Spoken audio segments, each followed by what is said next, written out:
effects range from lighting and bloom, screen lens flare effects, particle systems that include stuff like fog, haze, steam, smoke, fire, explosions, blood, weapon effects, and a UI.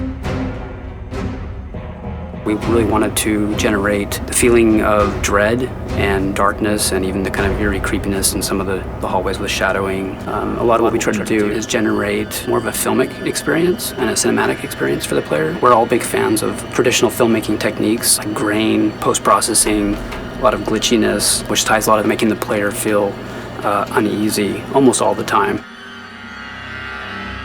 UI is user interface, and it's every way the user interacts with the game. So you have what we call the front end, which are the menus that you see at the beginning of the game. And then when you get into the game, what's really particular in Dead Space, you also have all these dynamic interfaces within the environment. Prior to this game, a lot of UI lives in screen space. All our game elements live in-world, but also function as approximations of fictional UI. It's not just there for the player, it's also there for the character in the game. One of the things that Ian was really pushing for was a very broken future, like where everything felt depleted. And so even though it's a very futuristic look at UI, we had to make sure that it felt a little broken. So everything was a little bit flickery and everything was a little bit more janky than most UI. The feeling that maybe at some point it might break down was important.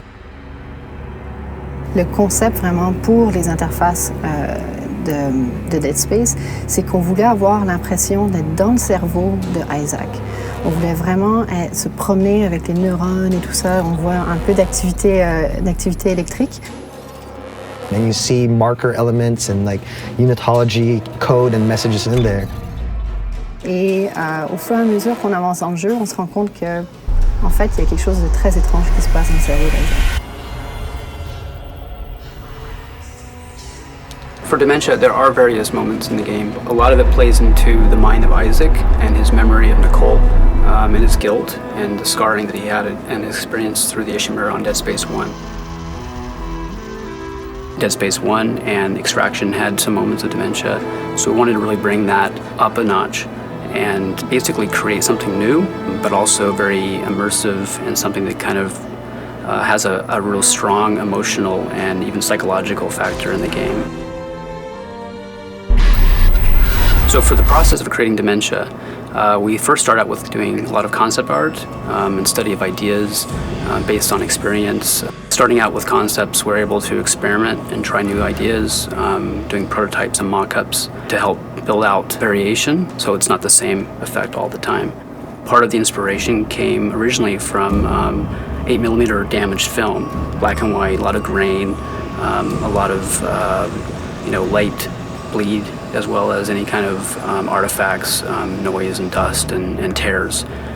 So we set out a lot of ideas into the UI initially from that, and that helped actually drive some of the uneasiness that we wanted the player to have throughout the whole game.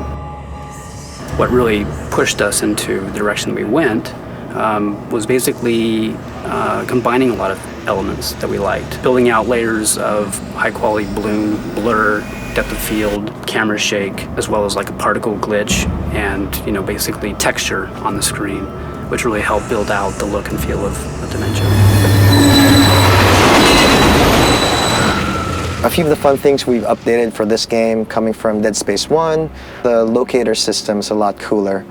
It used to be that when you press the locator button, you'd see this line run through the floor. It used to always feel like it was just jaggy, but it never used to curve around corners. It now leads you to different things. Like it used to just take you to your objective. You can also go to the store or the nearest bench. It's pretty cool. There was definitely an attempt to go for a very sophisticated look in Dead Space 2. Compared to the other games that we worked on, this was definitely a little bit more out of the box. I think this is a true attempt at being a leader at something.